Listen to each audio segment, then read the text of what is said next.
Assalamualaikum warahmatullahi wabarakatuh. Waalaikumsalam warahmatullahi wabarakatuh. Waalaikumsalam, Bu. Gimana kabarnya kalian hari ini, teman-teman? Alhamdulillah, baik, Bu. Alhamdulillah. Masih sedikit nih, baru 1, 2, 3, 4, 5, 6, 7, 8, 9, 10, 11. Baru 11, masih ada 100 orang lagi ya yang belum join ya? Masih ada 20. Kita kan ada 23 kalau nggak salah ya. Alhamdulillah ya. Oke.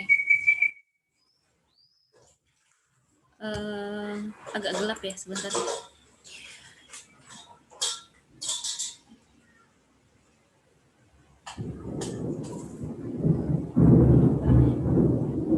Abang tiduran aja. Ya, oke. Kayak udah terang sedikit. Nah, ada lumayan nih. Oke, bismillahirrahmanirrahim. Alhamdulillah hari ini kita ya jam 1 di tanggal 28 Juni kita bisa join untuk mengikuti perkuliahan ya. Oke, ini Haba. Oke, lagi nggak enak badan ya? Nggak enak badannya kenapa? Oke, sebentar. Haba udah.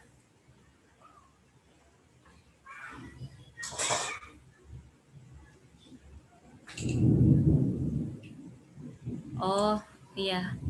Sakit kepala katanya. Oh, ini yang chat bukan Haba ya, berarti ya?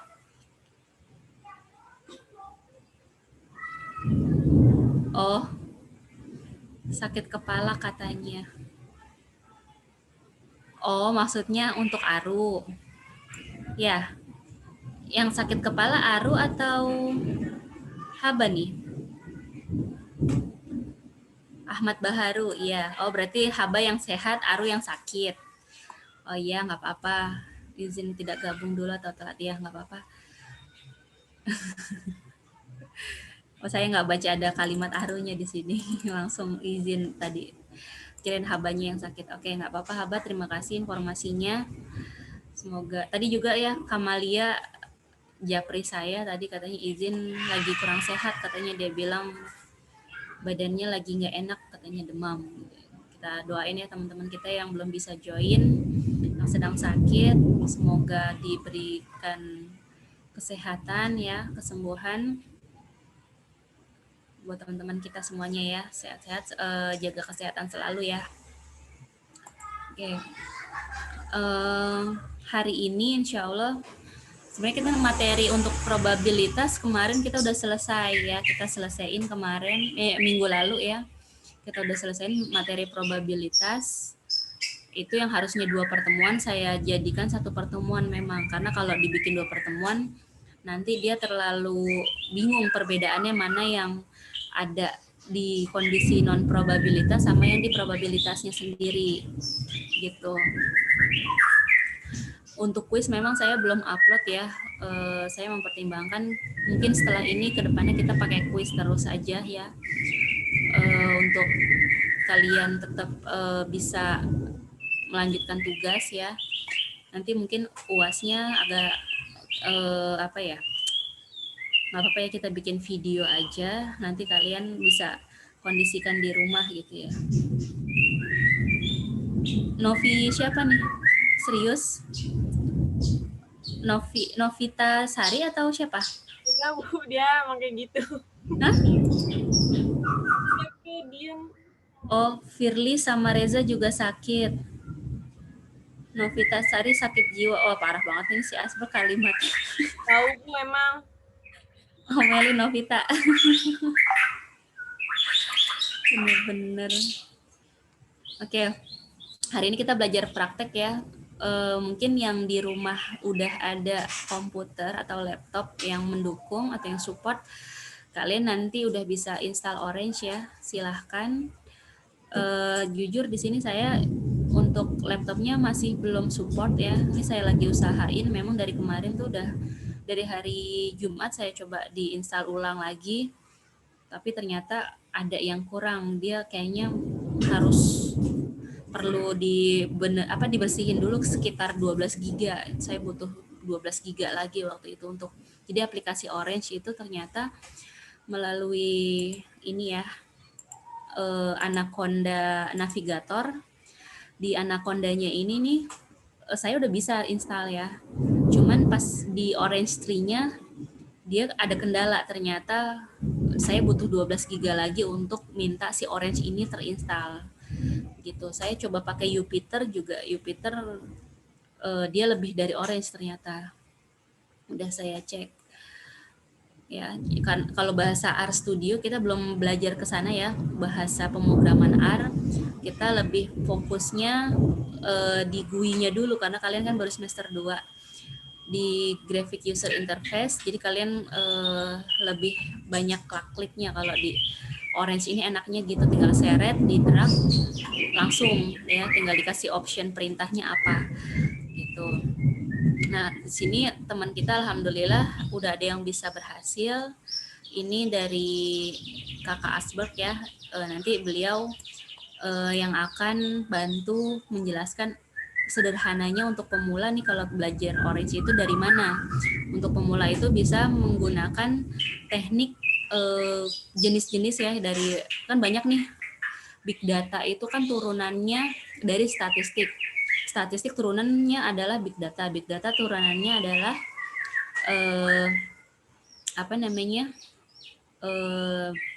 selain big data ada namanya data science ya. Data science di situ banyak jenisnya, salah satunya adalah text mining yang kemarin kita udah pernah slide sebelumnya yang sudah saya pernah jelaskan. Itu ada tuh text mining, ada URL mining, ada teknik pencitraan digital, kemudian ada kamus untuk big data itu sendiri dibikin seperti apa. Tapi untuk pemula kita mainnya di teksnya dulu, baru nanti main di gambar gitu. Sederhananya dari teks dulu, nanti berkembang jadi gambar, dari gambar main di teknik suara gitu. Biasanya seperti itu ya. Nah, mungkin di sini ya, mau dipraktek dulu atau kita mau lihat video kira-kira durasi 10 menit. Di sini ada bagus ya video, saya udah siapin videonya. Ini bisa buat nambah wawasan kalian ya. Video aja dulu ya biar gampang ya. Nanti abis ini baru kita dipraktek ya. Seperti itu ya. Di sini teman-teman boleh ikutan simak ya. Oh ya, jangan lupa nanti habis ini kalian bisa tetap on cam terus ya. Nanti saya akan capture di kalian biar nanti kalian lebih mudah untuk saya absensi gitu ya. Nanti lebih gampangnya. Oke, ini saya. Oh ya, kalian besok ada jadwal ke ITTS ya? Ada nggak? Disuruh nggak, teman-teman? Perwakilan. Ya. Ada ya? Bu, kita Bu. Iya Bu, ada Bu. Ya, suruh hadir ya jam 7 pagi ya. Iya Bu. Iya, oke, insya Allah juga kalau saya nggak ada halangan, saya ke kampus juga insya Allah. Ya. Wow, lagi ada pesta gajian.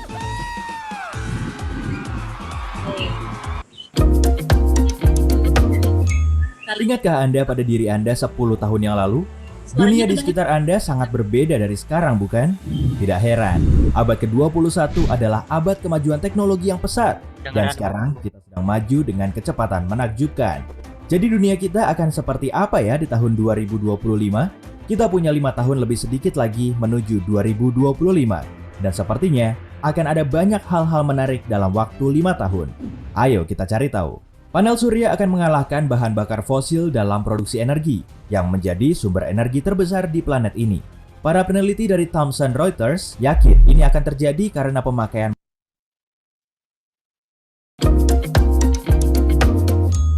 Ingatkah Anda pada diri Anda 10 tahun yang lalu?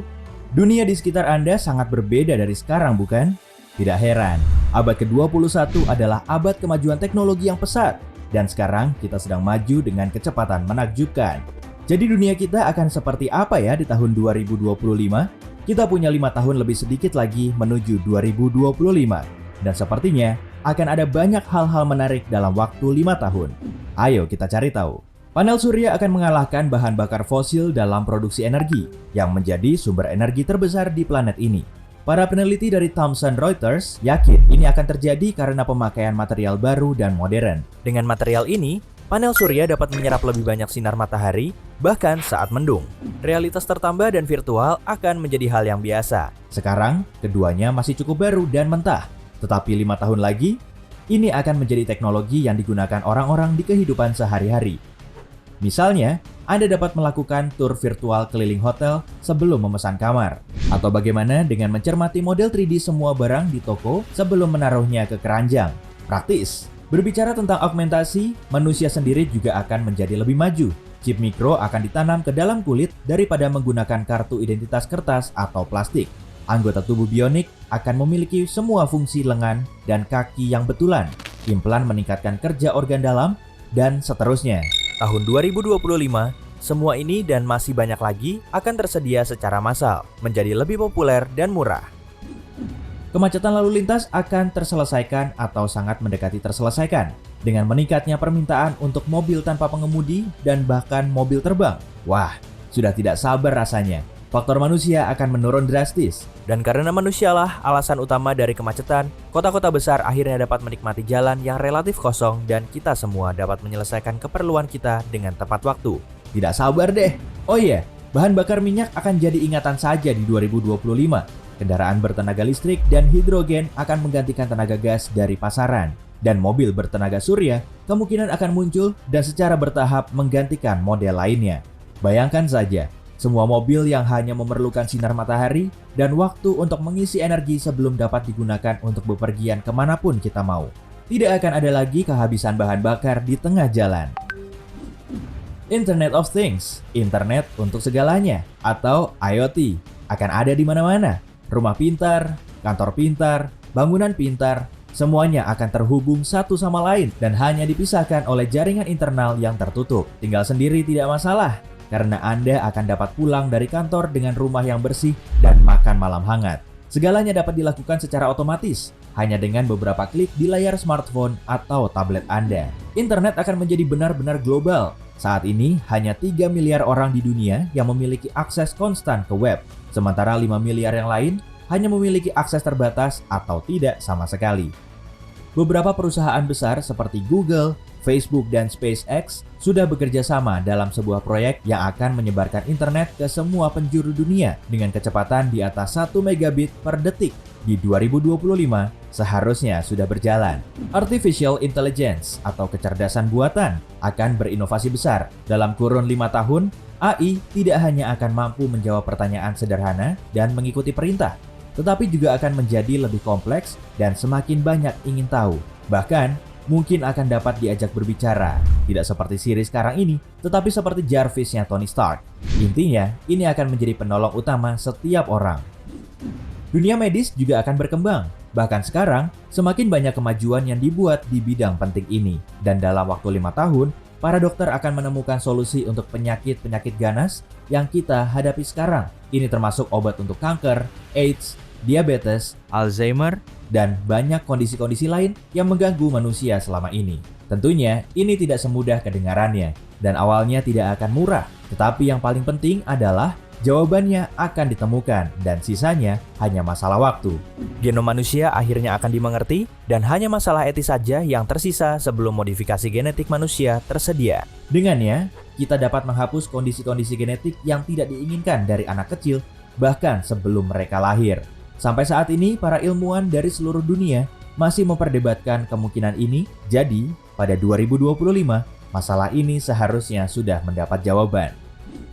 Plastik akhirnya akan menjadi bagian dari masa lalu. Laporan Thomson Reuters, perusahaan yang sama dengan yang disebutkan sebelumnya, menjelaskan bahwa di tahun 2025, kemasan plastik akan digantikan dengan bahan-bahan biodegradasi yang terbuat dari selulosa untuk semua kebutuhan. Tidak akan lagi mengotori daratan dan lautan, kita akan membuat langkah besar menuju planet yang lebih hijau. Dan material baru ini akan seperti plastik sehingga akan sulit dibedakan. Sedikit fiksi ilmiah untuk Anda. Teleportasi dan perjalanan lintas waktu tidak hanya menjadi mitos lagi. Para ilmuwan baru-baru ini menemukan bahwa teleportasi kuantum mungkin dilakukan, sementara yang lain melakukan eksperimen di mana partikel kembali ke keadaannya semula, sehingga tampak seperti perjalanan lintas waktu. Para peneliti menekankan bahwa eksperimen kuantum ini tidak dapat membuktikan bahwa hal-hal ini dapat diulang di dunia nyata. Dan tentu saja, kita tidak akan bisa pergi ke masa lalu atau berteleportasi ke penjuru dunia dalam waktu 5 tahun. Namun, konsep ini sendiri akan menjadi lebih nyata. Seiring dengan modifikasi genetik menjadi hal yang biasa, tanaman yang dimodifikasi akan ditanam di dalam ruangan. Perubahan pada DNA tanaman akan membuatnya lebih tangguh dan tidak rentan gagal, sehingga pada saat yang sama meningkatkan hasil panen. Masa-masa ketika GMO diperdebatkan akan telah lama berlalu, dan semua orang akan dapat merasakan perkembangannya.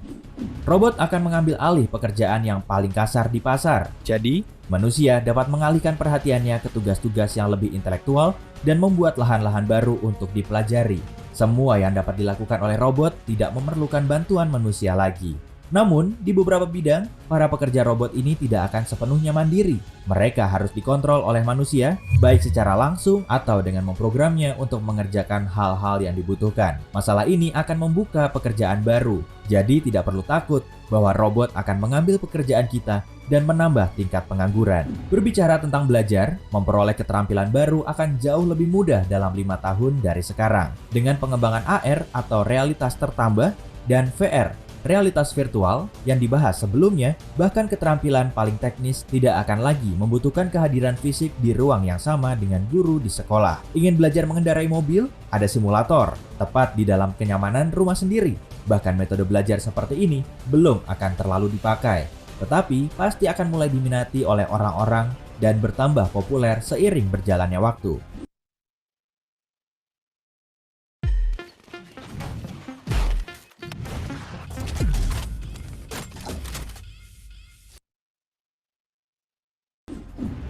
Pembelajaran mesin juga akan maju pesat. Teknologi seperti penerjemah elektronik mendekati sempurna. Sistem navigasi yang menyesuaikan dengan cara menyetirmu, serta gadget dan perangkat lunak lainnya akan membuat hidup sehari-hari kita jauh lebih mudah. Kita akan dapat berkomunikasi dengan siapapun yang kita mau, nyaris tanpa hambatan bahasa, dan melakukan rutinitas kita secara cepat dan nyaman.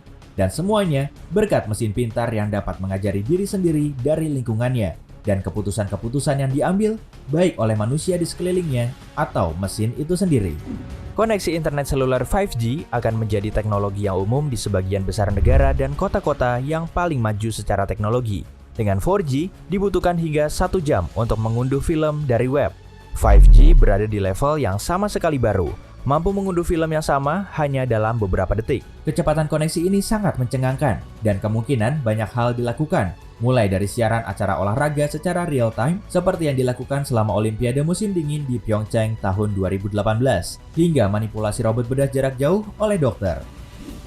Blockchain akan menjadi metode pilihan untuk mentransfer uang dan aset berharga antara sesama pengguna dan organisasi. Anda pasti sudah tahu tentang Bitcoin dan mata uang kripto lainnya yang berdasarkan teknologi blockchain. Singkatnya, ini memungkinkan Anda untuk menyingkirkan perantara saat mentransfer uang, sehingga menjadi lebih aman dan langsung. Misalnya, ketika Anda melakukan transfer dari kartu ke kartu, bank berperan sebagai perantaranya, melacak semua transaksi dan berhak memblokir akun jika Anda dianggap melakukan sesuatu yang mencurigakan. Dengan blockchain, tidak ada orang lain selain diri Anda sendiri yang tahu tentang kegiatan Anda. Luar biasa ya. Anda pun tahu uang Anda selalu ada di tangan, sampai Anda menghabiskannya tentunya ya. Yang terakhir, hiburan akan menjadi semakin beragam dengan populernya pariwisata antariksa. Saat ini pengusaha seperti Richard Branson dan Elon Musk sedang bersiap-siap meluncurkan tur ruang angkasa pertama mereka yang hanya akan terjangkau bagi orang-orang terkaya di dunia. Tetapi di tahun 2025, biaya itu perlahan-lahan akan mulai berkurang karena seluruh prosesnya akan jadi lebih mudah dilakukan. Tentu kita semua tidak akan dapat melihat bintang-bintang secara langsung karena pasti masih akan sangat mahal. Tetapi hal ini adalah permulaan dan siapa tahu mungkin dalam dekade selanjutnya kita akan dapat mengendarai roket ke orbit seperti kita terbang di pesawat saat ini. Menurut Anda, apa yang akan terjadi dalam waktu 5 tahun? Beritahu di kolom komentar di bawah ini. Hey, Oke. Barusan kita menyimak video ya. Kalau menurut saya cukup menarik ya, di situ kalian bisa tahu kira-kira apa sih yang akan hits sampai di tahun 2025 ya. Future condition-nya nanti seperti apa. Itu udah nanti akan dikuasai oleh AI itu sendiri ya. AI atau artificial intelligence. Kemudian ada metode dengan pakai VR ya, virtual reality. Kemudian ada AR juga ya, augmented reality. Nah, itu yang jadi apa ya? Jadi perhatian kita banget untuk bangsa Indonesia atau seluruh dunia sih ya sekarang. Jadi udah jadi trendsetternya mereka masing-masing. Setiap negara tuh menghasilkan robot gitu. Nah, di TTS pun kalau kita lihat berdasarkan kurikulum memang lebih menekankan di AI ya, atau artificial intelligence. AI ini sebenarnya udah ada di tahun 2010 ya. Itu 2010 tuh mereka udah terkenal, masih zamannya BlackBerry, transisi ke Android itu AI udah berkembang ternyata gitu ya. Kalau nggak salah yang robot yang perempuan yang dari Jepang tuh itu mereka jadi pilot project-nya di Jepang saat itu ya. Kemunculan AI di situ sendiri salah satunya. Kalau kita flashback ya, sebelumnya mungkin kalau kalian bisa perhatikan di sini di video di menit kelima kalau nggak salah tadi tuh, itu dia menjelaskan bahwa kedepannya nih ada proyek besar yang sedang digarap oleh Facebook, kemudian sama Google ya, sama satu lagi perusahaan baru, apa namanya? Ada yang nggak tadi nggak? Ada yang nyatet? SpaceX, Bu. Ya? SpaceX. Ya. Nah, SpaceX. mereka kan sedang kolaborasi, sedang menciptakan teknologi kebaruannya lagi ya kan. Maaf ya di sini sambil hujan. Mungkin suaranya agak sarul dengan hujan juga ya. Di tempat kalian hujan nggak nih kira-kira? Mau Bu, udah gluduk. Ya. Udah, Bu. Enggak ya. Di sini hujan lagi deres-deresnya ya. Nggak apa-apa ya. Oke. Kemudian apa namanya? Tadi sampai mana ya? Oh, sampai proyek yang 3 perusahaan besar itu ya. Mereka lagi berlomba untuk bikin chips ya, nanti ditanam di lengan manusia ya. Ternyata itu punyanya si Google. Kalau Google kan dulu bikin mungkin Google Lens lewat mata ya kan, dan lain-lain. Kemudian sekarang muncul udah pakai chips ya di masing-masing tubuh manusia di lengannya. Kalau nggak salah tuh lengan kiri atau lengan kanan ya. Lengan kiri waktu itu dipasangkan di sebelah kiri perkembangannya. Nah, nanti chipsnya itu bisa mendetek setiap apa yang kita lihat di depan kita, itu nanti dia akan bisa membaca database setiap orang yang sedang berjalan gitu. Itu tujuannya mereka, proyek besar nantinya gitu. Mungkin sekarang ada isu yang kalau kalian pernah dapetin melalui vaksin dan lain-lain, itu kita di luar nalar kita ya, maksudnya kita belum tahu itu benar apa enggak. Semoga aja nggak terjadi gitu kan. Sekarang di luar negara sana memang lagi pada berlomba untuk menaruh chips di masing-masing tubuh manusia. Entah itu nanti caranya seperti apa kita nggak tahu gitu kan, kayak gitu. Jadi memang nanti arahnya nanti akan kelihatan ke sana. Itu udah ada jurnal, ternyata kemarin saya cari jurnalnya, dapat benar ada gitu. Nanti kedepannya ini bakalan ada setiap di badan manusia nanti akan ditaruh chips. Umumnya nanti di tangan, lebih gampangnya di tangan katanya gitu ya, di tangan, entah itu nanti di lengannya atau lengan atas atau di tangannya, kita belum tahu dah posisinya kayak seperti itu, tapi ada arahan nanti ke sana, isunya seperti itu. Semoga aja nggak terjadi gitu ya. Oke. Itu video tadi banyak ya kejadian-kejadian yang mungkin udah kejadian yang di saat ini sama bakalan kejadian nanti di masa mendatangnya kita, mungkin sebelum 2025. Itu udah bisa diprediksi dari jurnal internasional yang kemarin udah pernah terbit gitu. Oke, nah sekarang kita fokus. Oke, ada pertanyaan. Kalau untuk blockchain menurut saya tidak bakal bisa jadi pembayaran utama, Bu, karena government need control. Ya, lagi-lagi memang nanti kita mentok di kebijakan atau SOP di setiap negara gitu ya.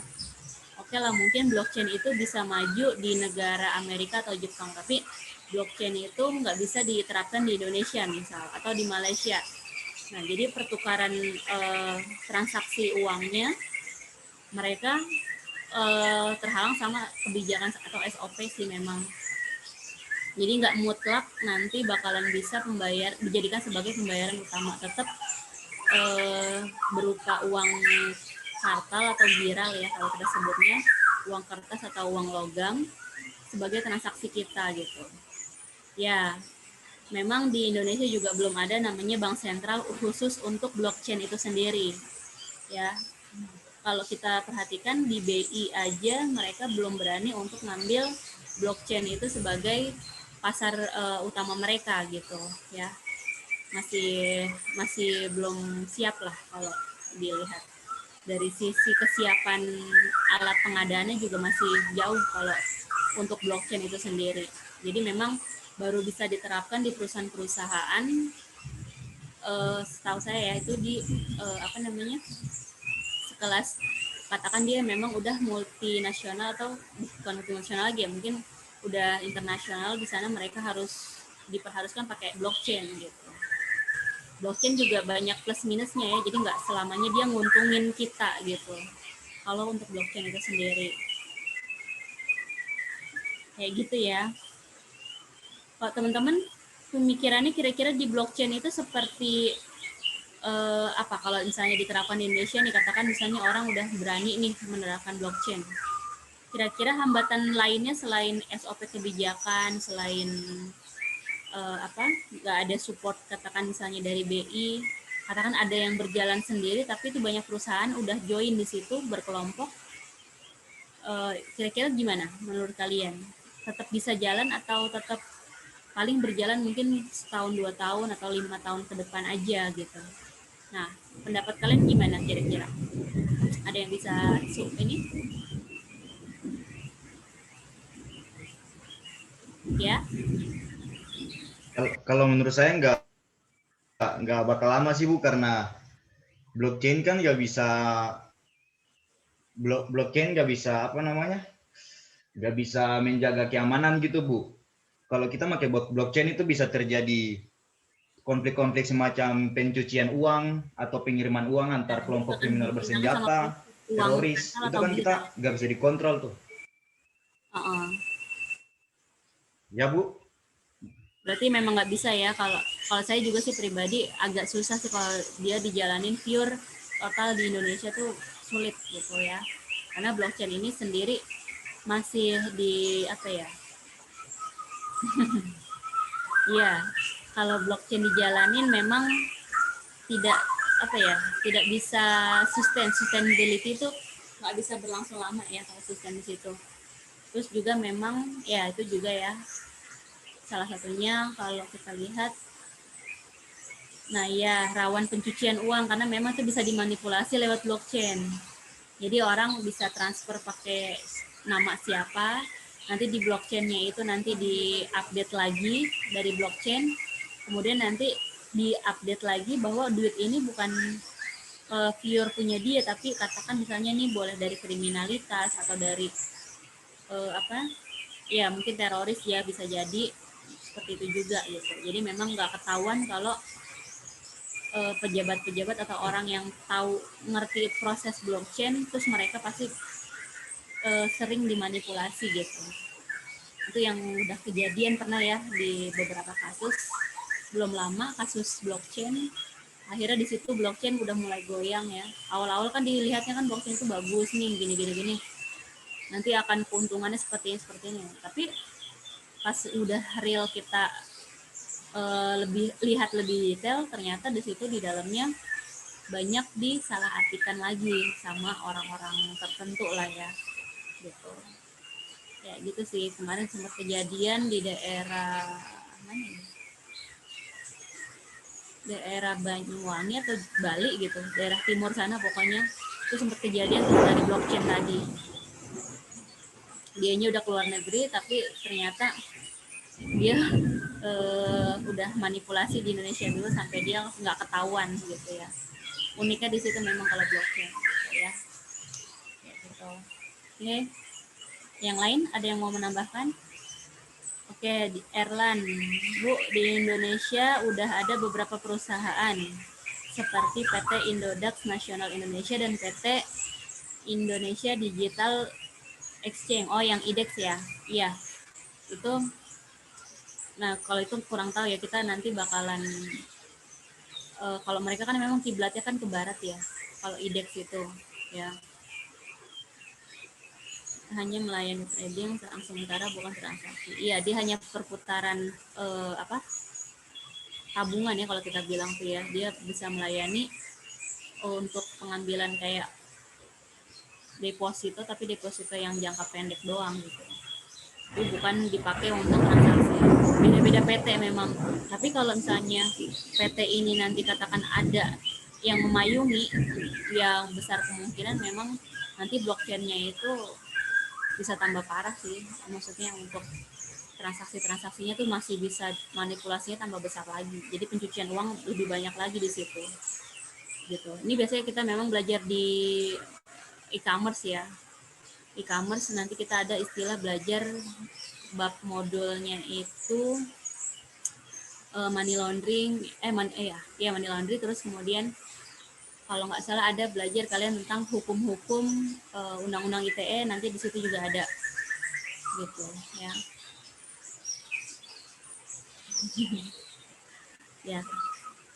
Ya kalau bisa mendingan yang hal-hal kayak gitu ditinggalin aja sih ya.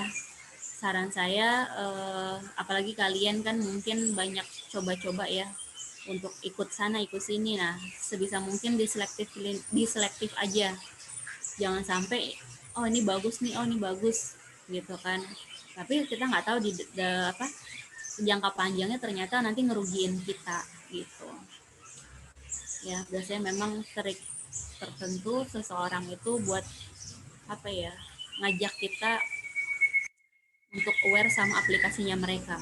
Itu sering banget sekarang udah kejadian. Sampai pinjol ya, pinjaman online aja sekarang udah terang-terangan gak kayak dulu gitu kan. Kayak gitu. Jadi memang harus hati-hati, privasi kalian terutama itu alamat sama nomor telepon sih, sama email. Nah 3 itu. Kemudian 3 bulan sekali kalian bisa diupdate ya. Kira-kiranya apa data-data yang bisa dipindahkan ya.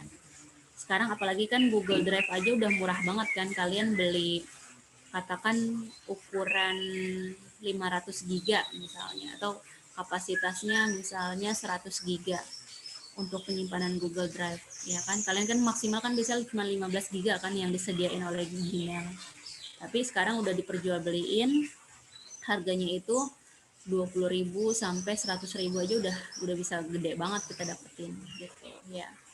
Ya karena memang udah banyak campur tangan oleh perusahaan-perusahaan, jadi udah nggak free enterprise lagi. Kalau dulu kan yang enterprise ya gampang kita temuin kan, sekarang udah dibikin premium dan lain-lain, itu yang bikin permainan uang lagi gitu ya. Gitu.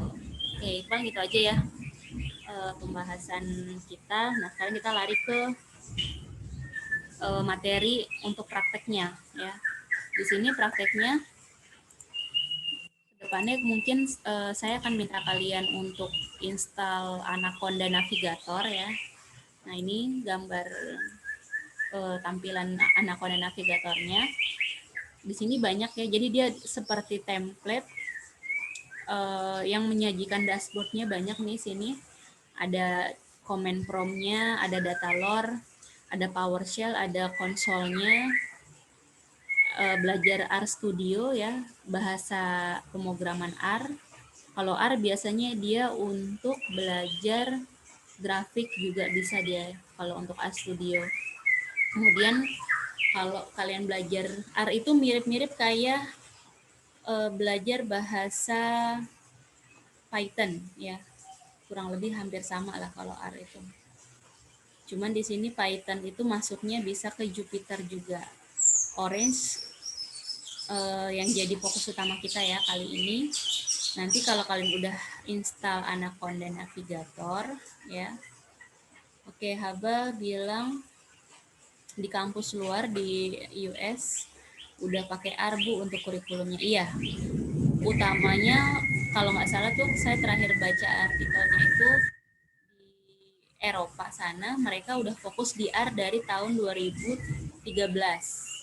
Jadi dari tahun 2013 itu udah banyak kampus yang buka program studi khusus mempelajari bahasa R. Jadi R ini bisa kemana? Jadi dia lebih unggul daripada Java. Ya, kalau Java kan kita taunya cuma di desktop sama di mobile ya kan. Nah kalau R ini bisa selain desktop, bisa mobile, terus bisa di hybrid ke arithmetic untuk yang bahasa apa sih namanya tuh, di collab sama bahasa Python, sama nanti dia ujung-ujungnya bakalan bisa ke artificial intelligence sama IoT. Nah IoT inilah nanti pakai bahasa R itu sangat dibutuhkan gitu kan, kayak kalian bikin apa gitu kan.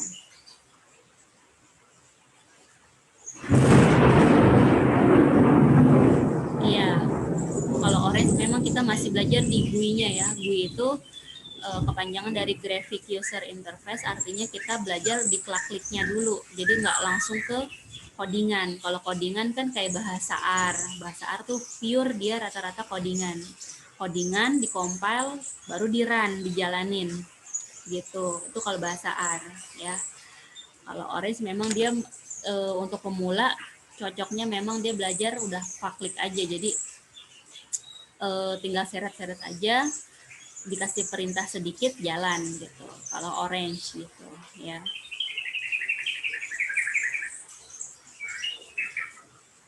Build-nya pakai Visual Basic, engine-nya pakai Python. Nah, kalau itu coba kalian perdalami untuk build dari si Anaconda ini atau si Orange itu sendiri ya. Ya. Jadi kita balik lagi ke bahasa tingkat tinggi tapi di era tahun 60 sampai tahun 80-an. Itu muncul bahasa kayak model VB, Python, kemudian bahasa assembler, kemudian bahasa Pascal, Delphi ya. Delphi kan nanti turunannya kan bisa ke Visual Basic. Visual Basic nanti dia kembangannya ada namanya Visual Basic tapi yang .NET-nya, VB.NET gitu. Itu macam-macam tuh kalau kalian belajar bahasa. Kalau zaman saya dulu mungkin belajarnya VB, belajar Delphi, belajar C++, Pascal. Masih bahasa tingkat mesin kalau saya belajar zaman saya. Kalau saya kalau kalian sekarang ditantang untuk belajar bahasa mesin iya, tingkatannya pun nanti ke bahasa Java, bahasa yang udah era 2000-an gitu. Nah, itu yang di situ yang jadi tantangan kalian. Tapi biasanya perusahaan sekarang ranahnya udah mau praktis, udah ada framework-nya. Nanti framework-nya itu bisa mudah dikembangkan untuk 10 sampai 30 tahun ke depan biasanya masih bisa dipakai gitu. Kalau yang framework-nya udah oke. Kalau kayak model VB.NET itu kan framework-nya masih jadul, makanya dia sekarang lagi yang dulunya tenggelam sekarang lagi diangkat lagi lewat Python gitu ya. Kalau untuk kayak model Delphi, VB lebih baik belajar dari native atau dari framework atau langsung ke framework. Kalau saran saya dari native-nya dulu aja. Kalau native kan benar-benar dasar ya. Kalian tahu ini fungsinya apa. Nah, kalau di framework, nanti dia tinggal moles aja di frameworknya. Nanti kita tinggal bikin frameworknya A, frameworknya B, pakai apa nih. Itu tinggal disambungin aja gitu. Kalau saya dulu belajar dari natif memang gitu. Natifnya ya bisa input, transaksi, laporan, udah selesai gitu. Itu kalau yang natif. Tapi kalau framework udah nggak harus bikin dari benar-benar dasar, masih tampilannya masih jadul. Tapi kalau framework itu udah ngikutin apa di awal ya kan, yang udah di-sketsain di awal. Nah nanti tinggal ditambahin codingannya aja, apa yang kita butuhin, algoritmanya. Itulah framework gitu. Kalau natif benar-benar kalian harus memikirkan desainnya, memikirkan letak fungsionalnya kemana-kemananya tuh, link URL-nya kalian harus tahu gitu, link navigasinya nanti kemana aja kalian harus ngerti gitu. Itu kalau natif. Tapi kalau framework kalian udah ada nih tempatnya, rumahnya udah ada, kalian tinggal tata ya, ini kulkas nanti mau diisi apa, ini nanti TV-nya mau yang LED-nya model ukuran berapa. Nah, itu framework, tugas kaliannya di situ untuk memperindah si rumah tersebut. Itulah framework gitu. Nanti tinggal, kalau sekarang perusahaan ya, rata-rata kalau saya perhatikan 5 atau 10 tahun yang lalu itu mereka udah main di framework. Jarang orang pakai natif gitu. Kalau framework karena kan mereka kan instan ya, karena untuk dijual kembali aplikasi tersebut, program tersebut gitu. Jadi pakai framework. Tapi kalau ada permintaan baru, barulah mereka belajar ke natif lagi dengan aplikasi berbeda, nanti tinggal disambungin gitu. Itu bisa juga kayak gitu. Tapi umumnya udah larinya ke framework gitu. Karena kita melihat dari sisi praktis sama dari sisi efisien waktunya gitu dalam bekerja. Kayak gitu ya. Oke, mungkin itu ya. Kalau saran saya, kalau kalian masih kuliah kayak gini mau belajar natif silahkan. Tapi kalau di dunia kerja kalian udah jarang menemui konsepnya natif tapi udah pakai framework gitu.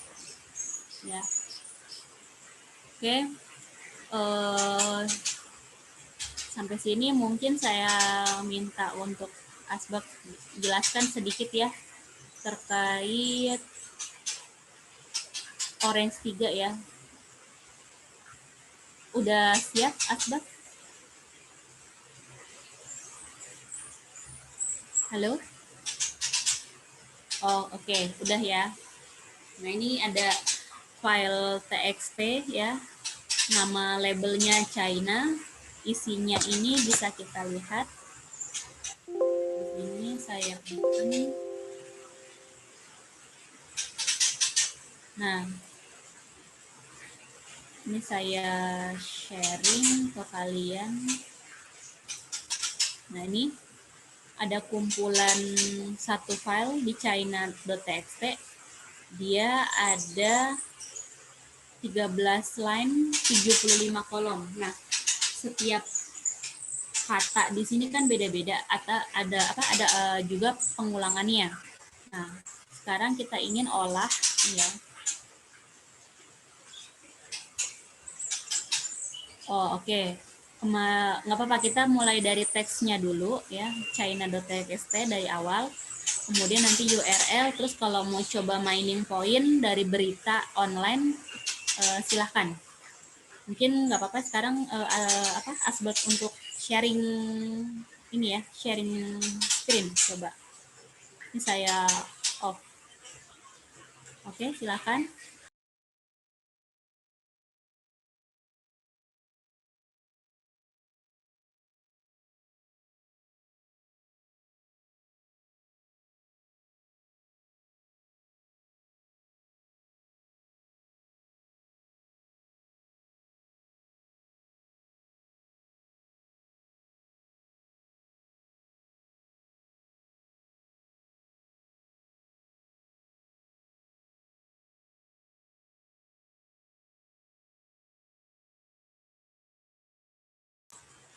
Oke, kita tunggu lagi loading ya. Teman-teman silakan simak dulu ya. Nanti kalian yang di rumahnya ada laptop, silakan bisa dicoba ya. Nah, ini prakteknya coba kita perhatikan dulu untuk pemaparannya.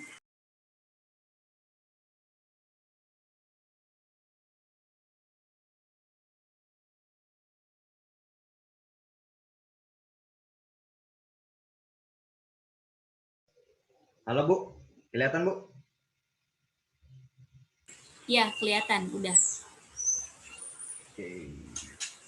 Oke, ini yang text mining ya. Banyak ya, ada data, visualize, model, evaluate, sama unsupervised. Ya, fiturnya banyak. Mulai sekarang ya Bu?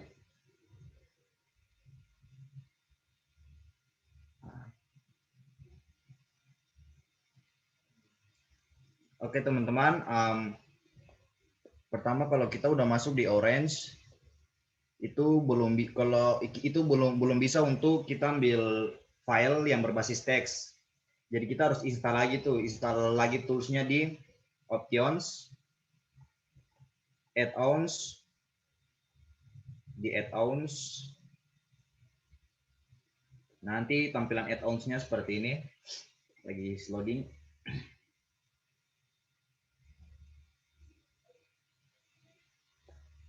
Kalau sudah seperti ini di bagian filter ditulis teks. Nah ini nih, dua-duanya nih, teks, bagian teks. Ini tools untuk membuka file teks. Kalau text table, ini poin-poin untuk bagian miningnya. Tinggal dikorek aja gini keduanya, terus di oke. Nanti dia download sendiri tuh. Karena ini saya sudah download, jadi di cancel aja. Kalau sudah seperti itu, langsung aja masuk di text table. Untuk ambil filenya, kita masuknya di text table. Pilih text file.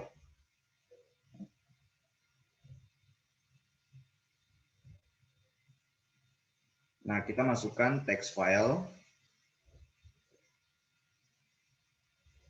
Setelah text file, kita pilih segmen. Segmen dan merge ini agak mirip gambarnya. Kalau segmen, kelihatan file yang besar di bagian belakang.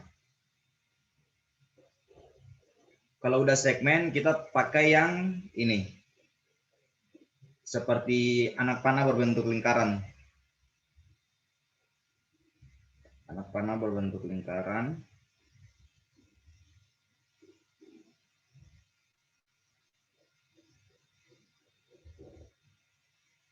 Nah, kalau sudah, kita masuk di bagian text mining-nya. Pilih text mining. Text mining. Setelah itu pilih proses text. Proses text ini fungsinya untuk memproses teks yang akan kita mining, yang akan kita mining. Setelah sudah diproses teks, kita masuk ke yang namanya workflow. Nah, kita pakai 5 ini aja dulu sebagai dasarnya.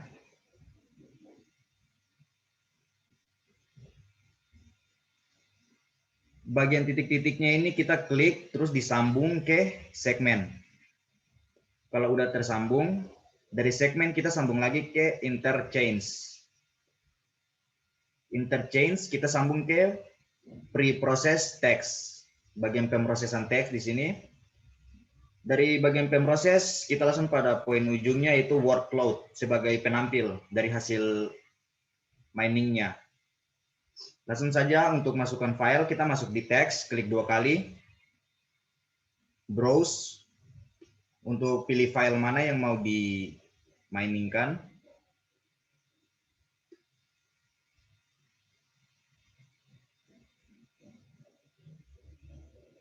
Sebagai contoh di sini saya pakai file ini china.txt. Oke, langsung tekan send. Sending. Kalau kita udah tekan send, segitiga yang di atasnya ini hilang nih. Jadi kalau selama masih ada segitiga warna kuning ini, berarti filenya belum di-sending. Jadi kita harus sending dulu sampai filenya hilang. Ketika file udah dikirim dari teks ke segmen, maka berikutnya kita kirim lagi dari segmen ke interchange. Klik 2 kali dari segmen, kemudian send, masuk lagi ke interchange, send lagi. Nah, setelah itu diproses, proses biasanya otomatis langsung kirim ke workflow. Dari workflow-nya ini kita tinggal klik 2 kali. kita bisa dapat langsung nih poin-poinnya nih. Biasanya kalau ini karena saya sudah setting, nah settingannya di sini. Biasanya kalau kita belum setting itu nanti hasilnya seperti ini. Hasilnya jadi banyak juga kata-kata atau huruf-huruf yang nggak penting gitu loh, seperti kata dari, yang, itu, ini kan kata hubung. Berarti bukan poin-poin dari isi berita ini. Kita hanya perlukan poin-poinnya nih. Maka cara menghilangkan poin-poin ini, cara menghilangkan kata-kata hubung yang tidak terlalu penting ini, itu bagiannya di preprocess. Preprocess namanya stop word. Kita bisa centang stop word. Di sini pemilihan bahasa. Kalau teksnya berbahasa Inggris, kita bisa pilih Inggris. Karena ini teksnya bahasa Indonesia, maka kita pilih Indonesia. Ini tujuannya untuk menghilangkan kata-kata yang tadi yang tidak penting itu. Setelah sudah, kita coba lagi di workload. Nah, udah hilang nih. Kata-kata hubung seperti dari, yang, itu udah hilang nih. Jadi kita hanya dapat poin-poinnya. Jadi dari berita ini kita bisa simpulkan bahwa tujuan utama berita ini adalah tentang DPR Kutai yang mengatakan bahwa persyaratan di Kodeks Indo, perusahaan Kodeks Indo adalah sebuah penjajahan. Ini diliput dari pikiran rakyat. Ini poin yang kita dapat dari media online yang saya ambil tadi, yang jadikan sumber dari data China Text. Ini untuk mining text. Oke. Jadi pertama kita pakai text files, kemudian segmen. Setelah segmen, interchange. Setelah interchange, masuknya di preprocess text. Setelah itu, kita menggunakan workload sebagai penyaring dari hasil mining kita. Untuk meningkatkan sekali lagi, untuk mendapatkan text table dan text mining, kita harus di options, add-ons, seperti yang tadi, kemudian tunggu ini nggak selesai, oke. Dan masukkan di sini filter. Tulis teks. Ini untuk menginstal tools bagi text mining itu sendiri. Nah, sudah Bu? Oke. Tadi kan kita baru lihat yang text file ya. Kalau text file tadi kan berarti kita sederhananya dulu sebelum ada data science ya, sebelum ada text mining seperti sekarang ini, dulu orang kalau baca berita itu ya kalau ada 5 lembar ya 5-5-nya mereka baca dengan teknik skimming atau teknik baca biasa, mungkin akan membutuhkan waktu 1-5 menit misalnya untuk membaca satu artikel tersebut. Nah, kalau sekarang kita ada bantuan dari Orange ini khususnya untuk text mining, kita bisa tahu inti dari artikel itu tanpa harus membaca keseluruhan. Jadi tinggal tarik artikel seluruhnya, kemudian diproses sama text mining Orange ini, nanti udah kelihatan kata kuncinya, inti pembahasannya adalah apa yang sedang hits dibicarakan di internet saat ini gitu. Itu salah satunya ya. Jadi tekniknya dalam hitungan detik kita udah tahu intisari atau rangkuman atau summary dari artikel tersebut gitu. Itu salah satunya ya. Mungkin itu ya yang dimaksud dengan text mining. Mining itu sendiri kan artinya kan menggali ya. Mining itu kita menggali sesuatu, mencari sesuatu informasi melalui teknik yang lagi bukan skimming ataupun naratif ya, sifatnya dia udah visual dengan seperti ini gitu. Ini contoh hal sederhananya untuk yang text file.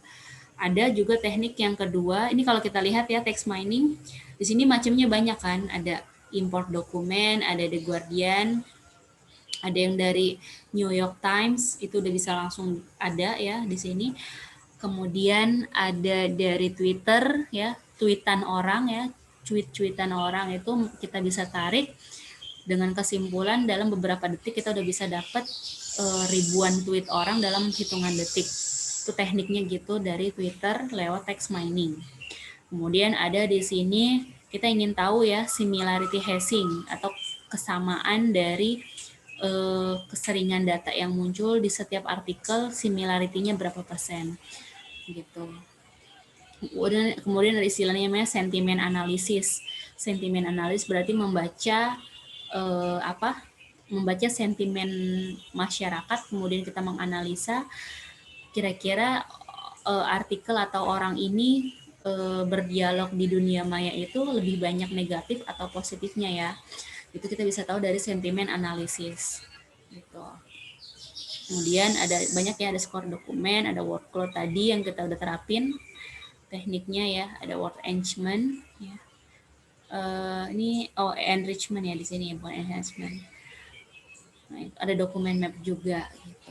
Ini salah satunya. Oke. Kemudian mungkin Aspek bisa contohin berita ya, mungkin dari detik.com atau dari kompas.com. Jadi text filenya ini kita ganti jadi URL-nya. URL yang kita tarik gitu ya.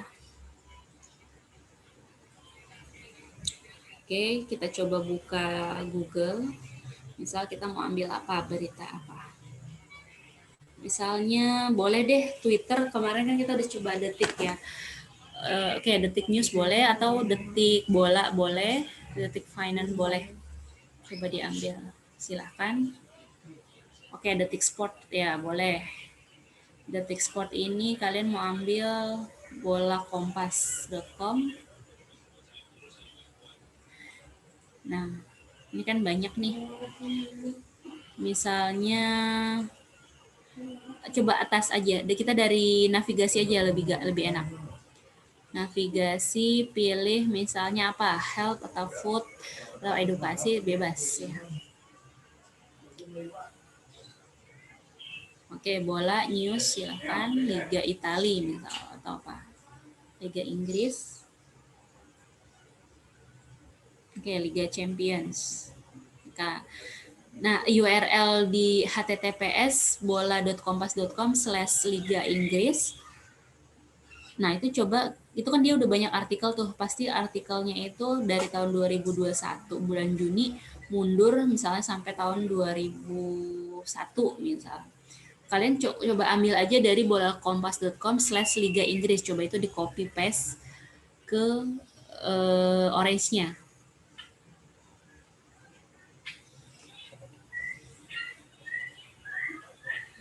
Itu di copy aja nggak apa-apa.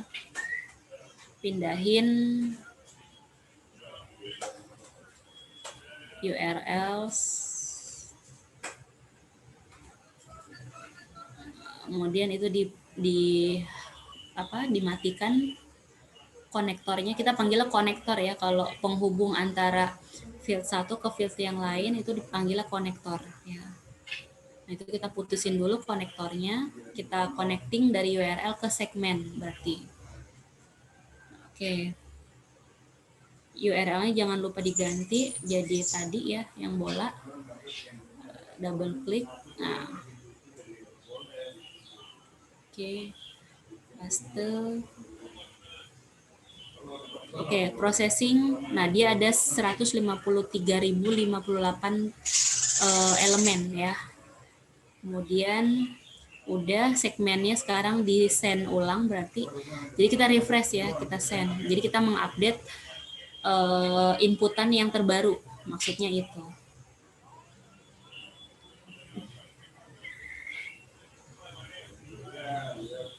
Baru diproses pre-process text, baru di workload-nya juga otomatis ya.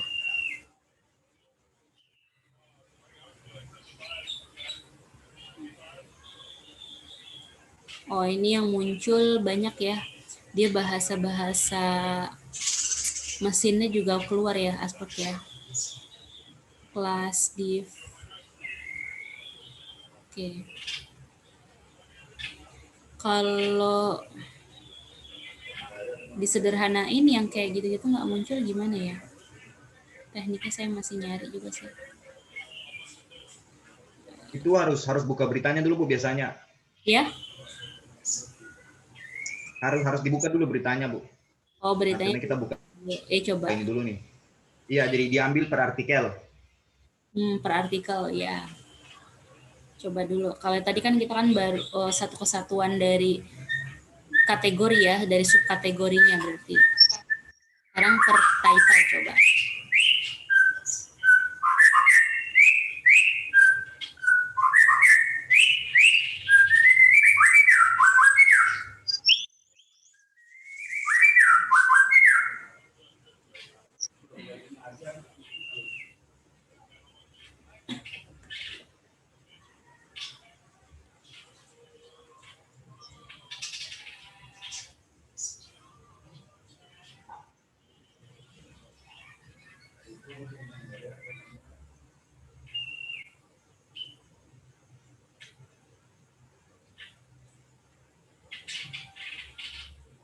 $15.000 kebanyakan.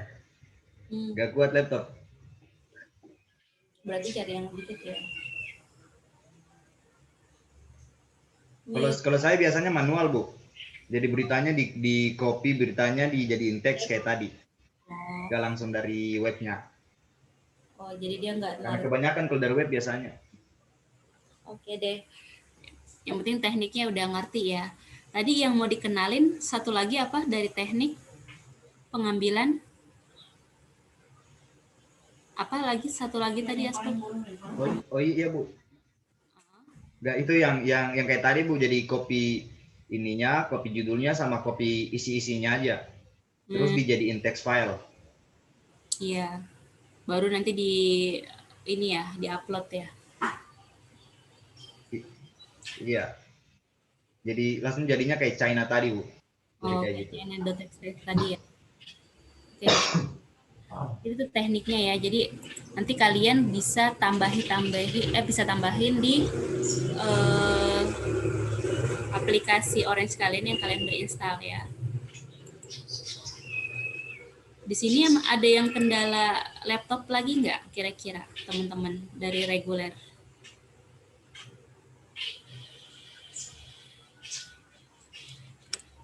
Mungkin ada yang laptopnya lagi nggak ada atau seperti apa, boleh japri saya, nanti saya coba cari solusinya. Kita alhamdulillah udah ada lab ya di ITTS. Nanti insya Allah mungkin 1 bulan ke depan udah bisa dibuka ya, paling lambat 1 bulan ke depan kayaknya sih. Itu labnya itu nanti udah bisa dipakai buat kalian. Jadi kalau kalian terbatas belajar daring dari rumah, kalian bisa main ke ITTS, main ke lab, nanti izin ya untuk ngambil kunci labnya. Nanti di situ kalian bisa praktek di sana, gitu ya. Tapi memang kalau untuk kuliah offline kita masih ngikutin perintah dari teman-teman di Tangsel juga ya. Untuk dosen-dosen yang lainnya seperti apa nanti kita ada informasi terbarunya lagi. Gitu, ya. Jadi kita followernya aja saat ini. Kita nggak bisa berani. Ibu udah divaksin? Belum. Belum divaksin. Memang saat ini kalau untuk kondisi hamil agak riskan, jadi saya memilih untuk nggak divaksin aja dulu ya. Emang kenapa? Tapi emang sih Bu, anak teknik soalnya kalau online mulu nggak paham-paham. Iya, emang enakan praktek ya. Kemarin juga ada sempat tanya sih ya ke Pak Agung sama Pak Hanafi, kira-kira kapan sih offline gitu kan. Ini kan lab udah, dia bilang sih katanya ini yang penting kampus udah ready, labnya udah jadi, udah terinstall semua. Nanti ketika pandemi kita dari vaksin udah selesai, insya Allah nanti udah bisa masuk ke kelas kembali gitu. Tapi sekarang belum dapat arahan, baik itu dari Ketua Yayasan Pendidikan Tangerang Selatan, itu juga belum dapat arahannya. Dari Pak Diannya tuh belum ada gitu. Pak Dian itu di atasnya Pak Hanafi gitu. Ya. Beliau nanti yang ambil kebijakan juga salah satunya gitu, ya. Jadi kalian berdoa aja untuk lebih baik lagi nanti ke depannya. Sekarang sih udah laboratorium udah siap ya, tinggal diinstal aplikasi-aplikasi yang untuk mendukung pembelajaran kalian Gitu. Kita juga lagi usahain untuk segera offline ya, karena memang jujur kalau belajar IT itu ya praktek umumnya rata-ratanya udah praktek semua. Gitu. Teori itu cuman 10 atau 20%, harusnya seperti itu memang. 80%-nya adalah praktek. Gitu. Oke, sampai sini ada pertanyaan dari teman-teman? Boleh on cam lagi? Saya akan capture untuk absensi ya, nanti habis ini saya rekap. Oke.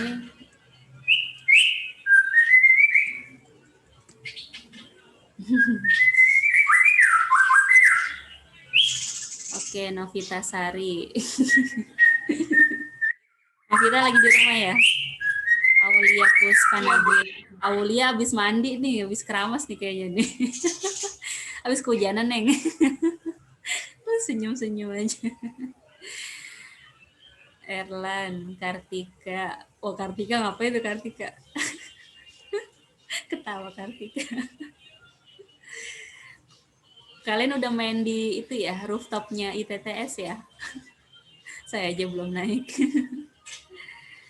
Erlan, Nana, Zulfa, Fahmi, Haba, Fahrul, Wulan. Bisa on cam?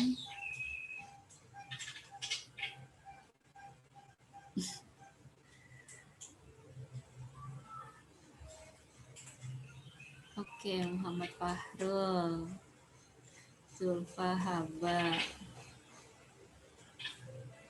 Erlan.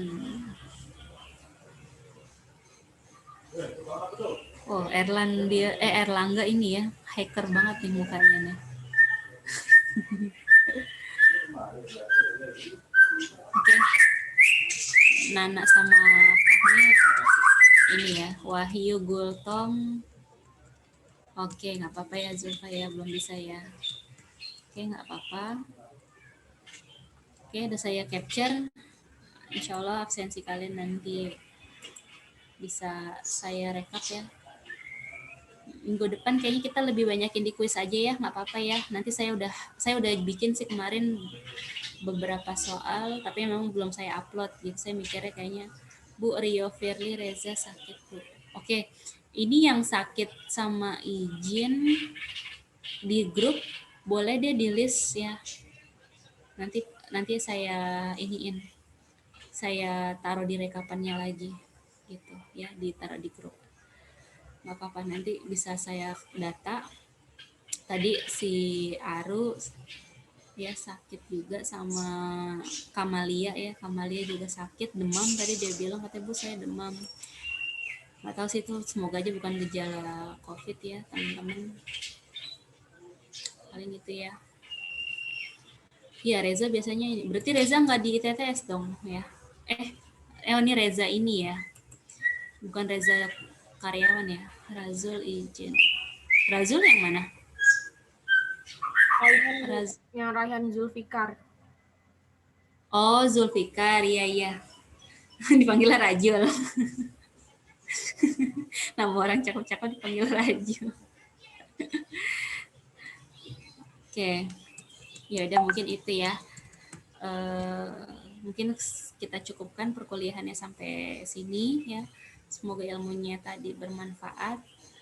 Insya Allah nanti kuis saya upload deh minggu ini nih, udah clear sih, udah nggak ada materi lagi ya. Tinggal siap-siap nanti untuk UAS aja ya gitu. Coba dibaca ulang nanti untuk yang probabilitasnya ya, itu keywordnya sih kalau saya usulin ya. Oke, terima kasih banyak. UASnya kita gimana Bu? Ya. Apa? UASnya kita nanti gimana Bu? UAS nanti bentuk video, sama saya ngambil dari beberapa kuis. Kemarin kuisnya kan udah dapat 2 atau 3 ya, saya udah rekap tuh. Nanti kuisnya 4 kali aja deh. Kalau saran dari Pak Ono kan kuisnya itu 6 kali harusnya. Cuman saya ngambil nilai UTS sama UASnya nanti dari video aja yang kalian upload di YouTube gitu. Jadi kalian harus belajar teknik editing video baik itu teks ataupun suara atau gambar. Jadi kedepannya memang semuanya serba digital, udah nggak pakai kertas lagi. Kalian harus jago editing video, videonya pun ya konten-konten yang bermanfaat gitu ya. Sekarang kan medianya kan udah nggak terbatas lagi kan, udah di YouTube lah, orang bisa lihat, orang bisa share gitu ya. Paling gitu sih. Mungkin nanti videonya terkait apa, nanti kalian praktekin ini, praktekin case A, case B gitu ya. Paling gitu. Nanti kalau yang kendala di laptop nggak apa-apa, japri atau info di grup aja, nanti saya cari solusinya, nanti saya kasih tahu ke manajemen apa nanti mau pakai lab, kalian datang ya silahkan. Intinya kita kalau daring kayak gini kita nggak mempersulit kalian gitu aja sih, yang penting kalian terbuka aja gitu. Oh Bu, saya ada kendala ini, saya nggak bisa ini, saya terbatas dengan teman-teman dan lain-lain, apa-apa, sharing aja cerita ya, nggak usah sungkan ya, paling gitu ya. Itu aja. Terima kasih banyak atas partisipasi kalian. Wassalamualaikum warahmatullahi wabarakatuh. Waalaikumsalam warahmatullahi wabarakatuh. Terima kasih, Bu. Terima kasih, Bu.